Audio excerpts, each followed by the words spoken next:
Dans le choix de la plateforme AOMI pour la levée de capital, il nous semblait pertinent par rapport à l'histoire de notre société et au public auquel on s'adresse, de plutôt faire appel à des individus.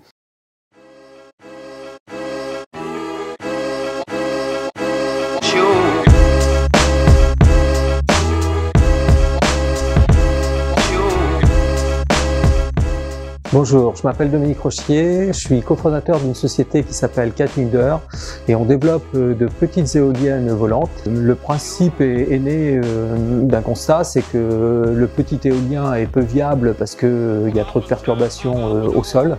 Le grand éolien est viable mais il ne permet pas de faire de la production décentralisée. Donc Catnuder rend l'éolienne ultra mobile puisque c'est qu'un cerf-volant de 1 kg et du fil de 600 mètres qui permettent de mettre en l'air l'éolienne à 150 mètres.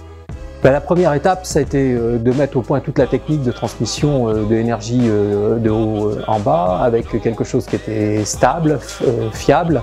Donc la première année, c'était 26 prototypes de façon à avoir enfin un cahier des charges fonctionnel. La deuxième année, c'était le choix des outils de production. Et la troisième année, c'était l'industrialisation avec la fiabilisation par les bancs d'essai. On a été agréablement surpris de voir que tout compte fait, la sollicitation du réseau qui était proposée par AOMI a permis d'avoir des acteurs qui sont régionaux, qui sont vraiment inscrits dans la vie économique. Donc il y a 30 personnes qui sont rentrées au capital et la levée de fonds était de 118 kg €.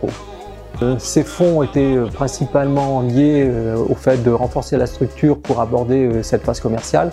Il faut savoir que en tant que jeune entreprise dans l'éolien aéroporté, on est la première, je dirais, au monde à commencer à accéder au marché de la vente en masse d'éoliennes aéroportées. L'éducation nationale et Nouvelle-Aquitaine est fortement intéressée pour aussi travailler sur cette éolienne-là.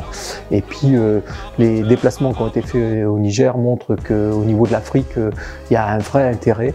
Et ça ne sera pas évidemment que le Niger, mais on va commencer avec ce pays-là pour faire des choses.